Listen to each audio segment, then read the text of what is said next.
नमस्ते, मेरा नाम अनिल शारदा है और आप दी जर्नलिस्ट अड्डा देख रहे हैं। दिल्ली की दहलीज पर कृषि कानूनों के खिलाफ किसानों का आंदोलन आज 56 दिन का हो गया है। इस बीच टिकरी बॉर्डर पर चल रहे आंदोलन में एक और किसान ने खुदकुशी करने की कोशिश की है।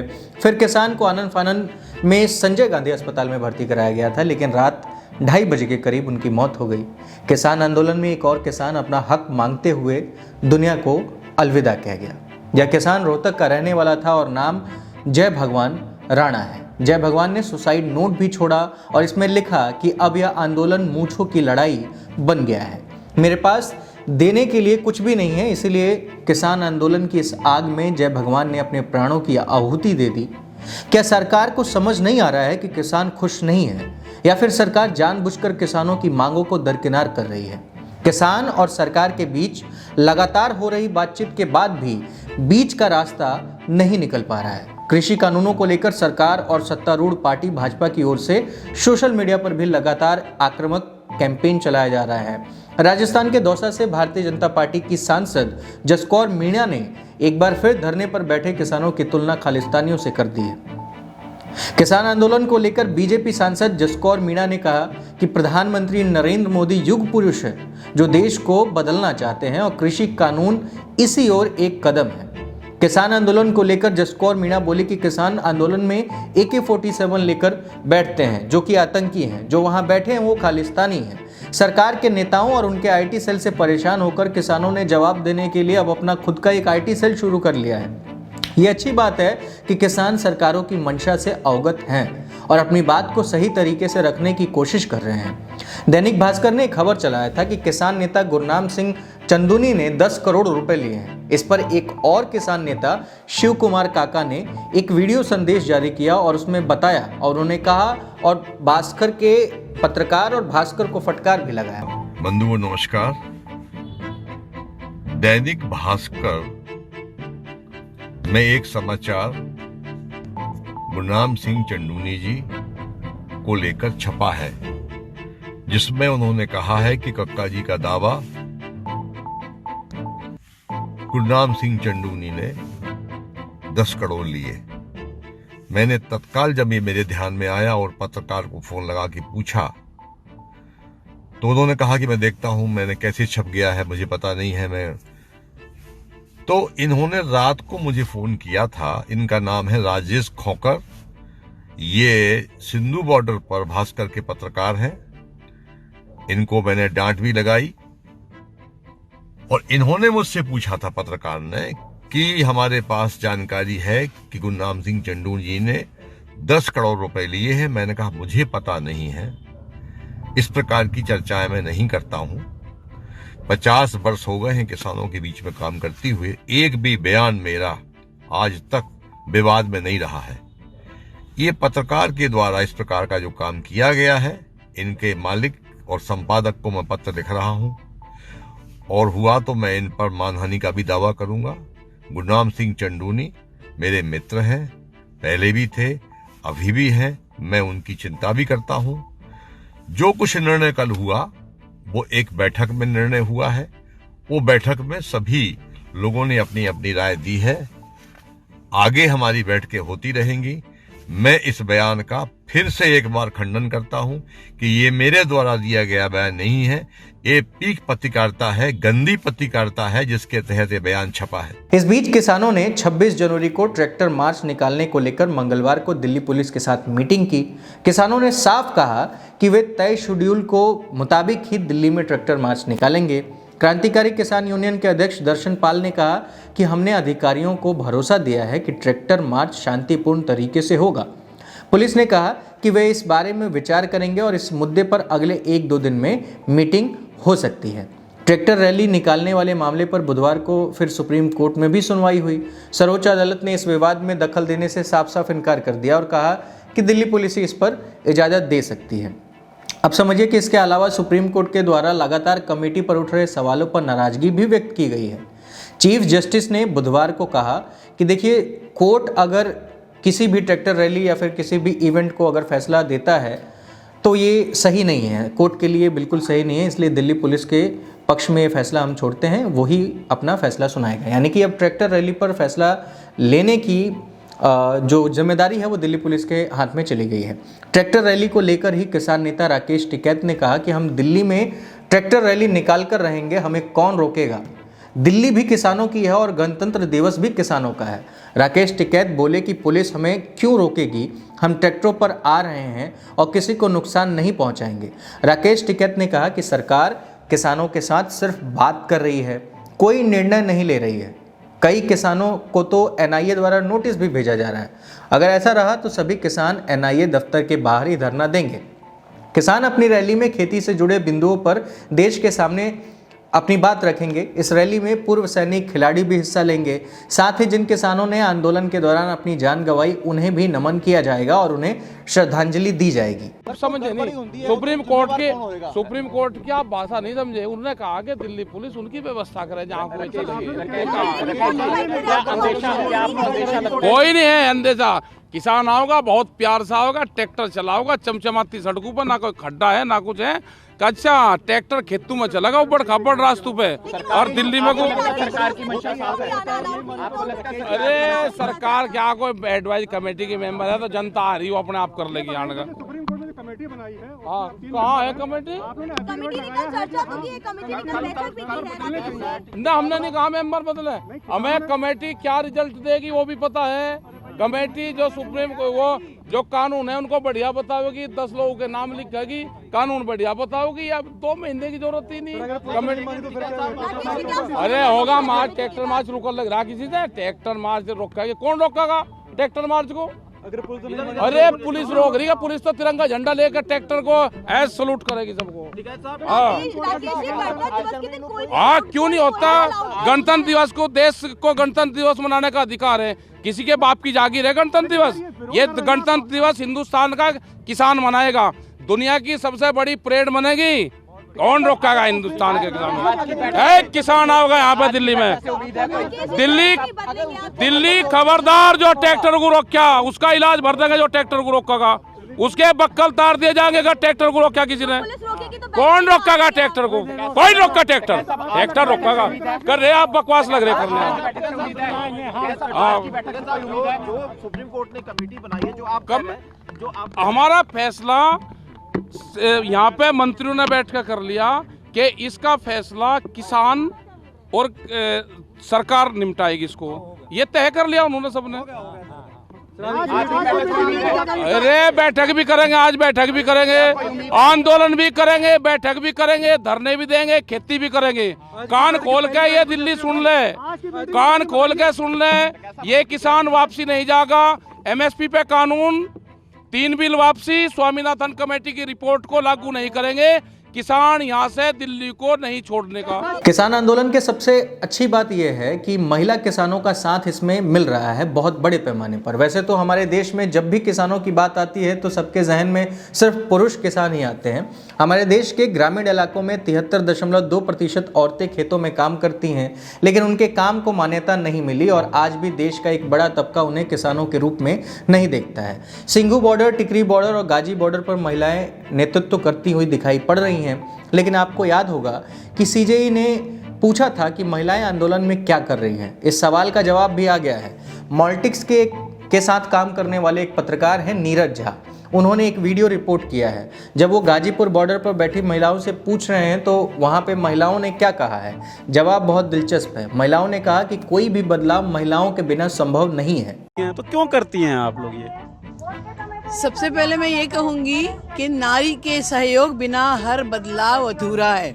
अगर आपको दुनिया को बदलना है तो नारी को साथ में लेकर चलना है। महिलाएं केवल चूल्हा फूकने के लिए और बच्चों को जन्म देने के लिए नहीं है। महिला कहाँ तक पहुँची है। तो ये बोबड़े जी अगर बोल रहे हैं कि महिलाओं को घर में रहना चाहिए, तो मैं आपको पूछूंगी, क्या आपकी घर की महिलाएं, आपकी पत्नी, आपकी बेटियां घर से बाहर नहीं निकलती? किसी अन्याय के खिलाफ आवाज नहीं उठाती है? इस तरह किस मुंह से वो बोल रहे हैं कि महिलाओं को आंदोलन नहीं करना चाहिए? कहाँ से है मैम आप? मैं मुंबई से आई हूँ। अब बात कर लेते हैं कि समाचार पत्र दैनिक जागरण की जो लगातार किसान आंदोलन को लेकर गलत जानकारियां और रिपोर्ट्स छाप रहा है और योगी सरकार के किसानों के लिए योजनाओं का प्रचार प्रसार करने में अपना पूरा हाथ आजमाइश कर रहा है। इस खबर पर आने से पहले कुछ याद दिलाता हूं। 10 जनवरी को हरियाणा के करनाल में मुख्यमंत्री मनोहर लाल खट्टर का दौरा था। रैली स्थल पर मुख्यमंत्री के पहुंचने से पहले नाराज किसानों ने हेलीपैड और स्टेज सब तोड़ दिया, जिसके बाद उन्हें कार्यक्रम को रद्द करना पड़ा।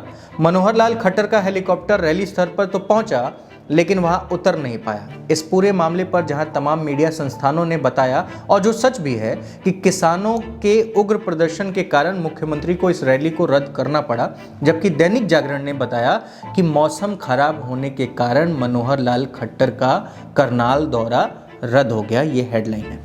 न्यूज लॉन्ड्री के पत्रकार बसंत कुमार ने दैनिक जागरण की इस रिपोर्ट पर एक पड़ताल किया।